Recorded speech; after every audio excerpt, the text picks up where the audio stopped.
Welcome to the deep dive. Today we're looking at agoraphobia, and it's way more than just feeling uneasy in open spaces. This is really about how if you don't tackle it, life can get kind of chipped away at little by little, like a silent shrinking of your world. That's right. Yeah. For this exploration, we've gathered information from resources like Old Vineyard Behavioral Health Services, the NHS, and Better Health Channel 2. Our goal is pretty straightforward.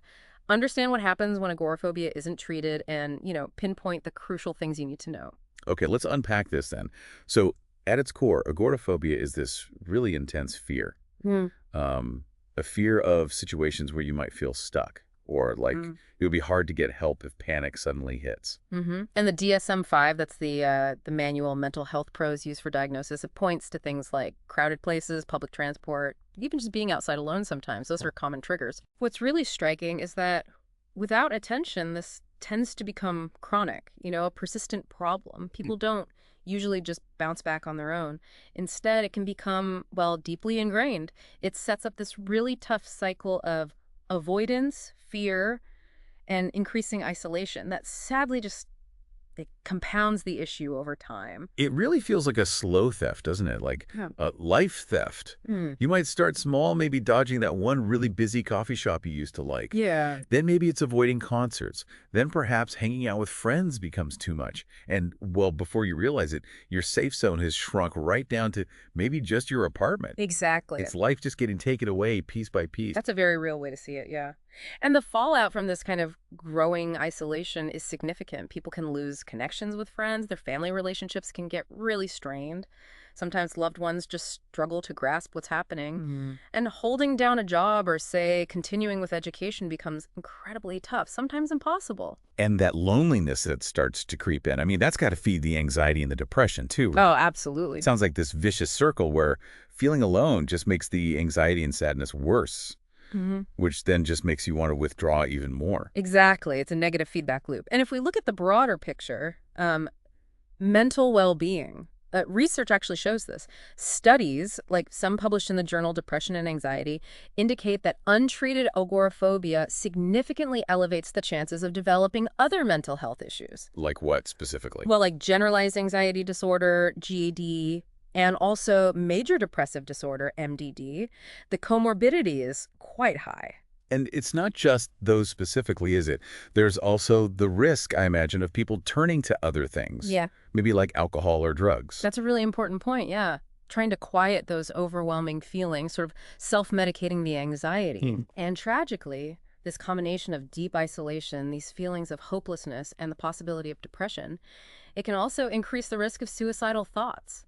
The information we looked at suggests that individuals with untreated agoraphobia face a higher risk there compared to the general population. Wow, that's a heavy burden. And it sounds like it's not just your mind that takes the hit. Your physical health can suffer too, can it? Absolutely. It makes sense, right? When people start avoiding leaving their homes, a less active lifestyle often follows, just naturally. And this raises the risk for a whole range of physical health problems, things like weight gain, cardiovascular issues, even a weaker immune system. And the stress itself, Hmm. that constant state of high anxiety, must have direct physical effects too. It certainly does. Chronic anxiety leads to higher levels of cortisol, the stress hormone. And over time, this sustained elevation can contribute to various stress-related illnesses. Think high blood pressure, digestive problems like irritable bowel syndrome, maybe chronic fatigue, even issues with your adrenal glands potentially. So this life theft, as we called it, it hits people in really practical ways too, like affecting their ability to earn a living and their closest relationships. Precisely. Keeping a job often becomes a major obstacle. That can lead to financial instability, maybe greater reliance on family or other support systems. And kind of ironically, healthcare costs can actually increase sometimes.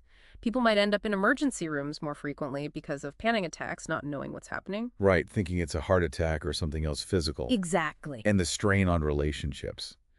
Gosh, it's hard to imagine how tough that must be when someone you love is dealing with this and they can't participate in everyday life anymore. It must be incredibly difficult for everyone around them. It can be incredibly challenging, yes. Family members might really struggle to truly understand the intensity of the fear.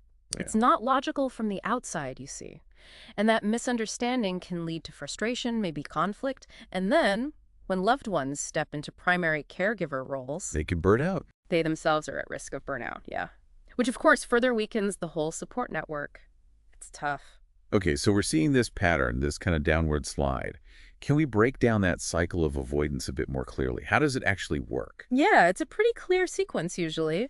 It typically begins with a trigger, some place or situation that feels unsafe or overwhelming.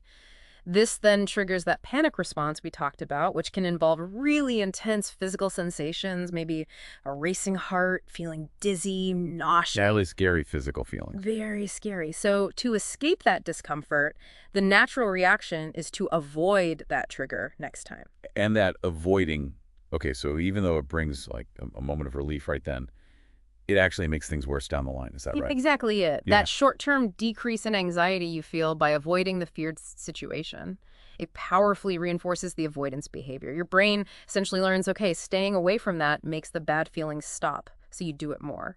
But over time, your safe zone just gets smaller and smaller, and you become more dependent on that very limited space, less confident venturing out. Wow.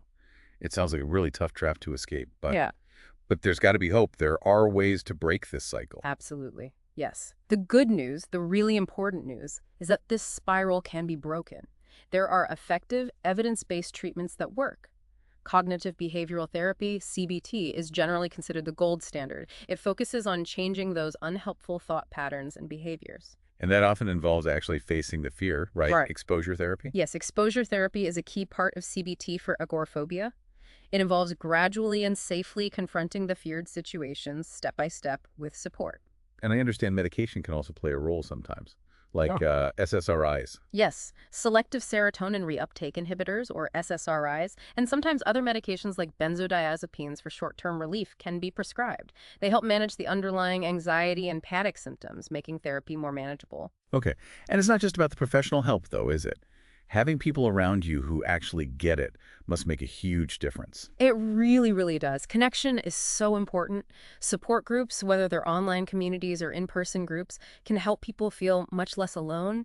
You get practical advice, you share experiences with others who truly understand what you're going through. Yeah. And also, when family members take the time to learn more about agoraphobia, it can create a much more supportive, less judgmental environment at home. And here's where something really important comes in, especially if you're listening and feeling completely trapped at home right now. One of the real game changers in recent years has been the rise of online therapy. I mean, when leaving the house feels absolutely impossible, therapy can literally come to you. That's potentially a huge first step, isn't it? When your comfort zone has basically become a prison. That's such a critical point to emphasize, yes. For individuals who are significantly housebound, maybe haven't left the house in months or years, the accessibility of online therapy can be a vital initial lifeline. It removes that first huge barrier of just getting to an appointment. Like you said, when you can't leave home, therapy comes to you. It's a game changer. So if we really boil it all down after this deep dive, what's the main takeaway here? I think the key thing to understand, the core message, is that untreated agoraphobia isn't just, a bit of anxiety. It can genuinely lead to severe limitations and really negative consequences across pretty much every area of your life, your social connections, your mental health, your physical health, your finances, your relationships. It truly is that life theft we talked about. It steals your life bit by bit. And this is the crucial but. It absolutely doesn't have to be a permanent situation. Exactly. That's the message of hope here. Treatment works, support is available, and these things can be incredibly effective in helping people regain their independence, manage the fear, and really improve their quality of life, reclaim their life. So if any of this has resonated with you, or maybe someone you know, please consider taking that first step. We'll put a link to some online therapy resources in the description for this deep dive. Absolutely. And just remember, even the smallest step you take towards addressing those fears, it can lead to really significant positive change. It can start widening your world again, leading to a much more engaged life.